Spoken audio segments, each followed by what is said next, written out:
There are so many things happening around us, and to be honest, it gets overwhelming at times. That's why we bring to you Lost in the Clutter, selected stories around you which mainstream media forgot in all the breaking news brawl.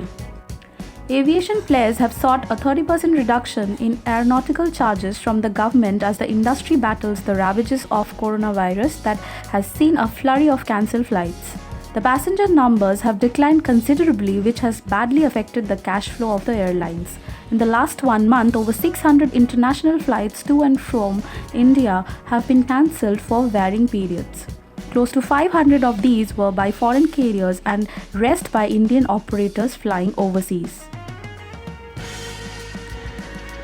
With Supreme Court ordering telecom dues to be collected based on Department of Telecommunications demand, India may be headed towards a duopoly structure as the ruling has made matters worse for Vodafone Idea Limited, while Bharti Airtel and Reliance Jio are well placed due to strong balance sheets.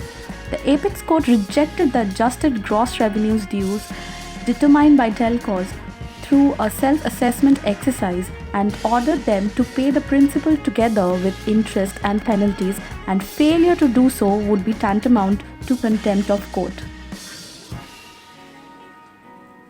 The Ayodhya administration ordered restrictions on the entry of visitors, pilgrims and sadhus into the district till 2nd April, even though it did not explicitly cancel the upcoming Ram Navami Mela amidst the outbreak of COVID-19.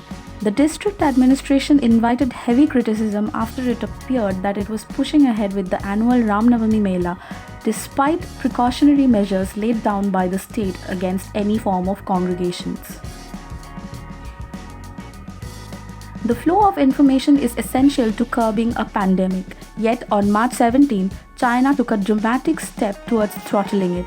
Xi Jinping's government ordered American journalists for the New York Times, the Washington Post and the Wall Street Journal to leave the country, in the biggest expulsion of Western correspondents from China since the communist takeover in 1949.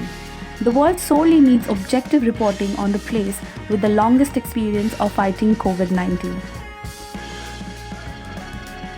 The Prime Minister's clarion call last week invoking the conscience of everyone to stay indoors, yes, was a stupendous success. Janata Curfew's aim was to create much needed awareness about the importance of social distancing and its impact in minimizing the transmission and exponential spread of the virus in the community.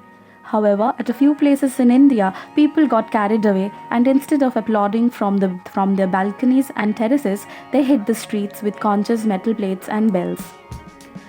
Trading was halted on the Indian stock exchanges on Monday as coronavirus brings most of the economy to a standstill, spooking traders and investors alike. Benchmark indices, the BSE Sensex and Nifty both hit the lower circuit of 10% and trading was halted for 45 minutes. The rupee hit its all-time historic low of 76.13 against the dollar, down 1.25% from its previous close. Meanwhile, SEBI announced measures to make short selling of stocks difficult in order to counter the market volatility triggered by the coronavirus outbreak. So that was us with a magnifying glass, bringing you stories that you might have missed. To read more of such news, visit extrainsights.in. See you next week. Until then, stay insightful.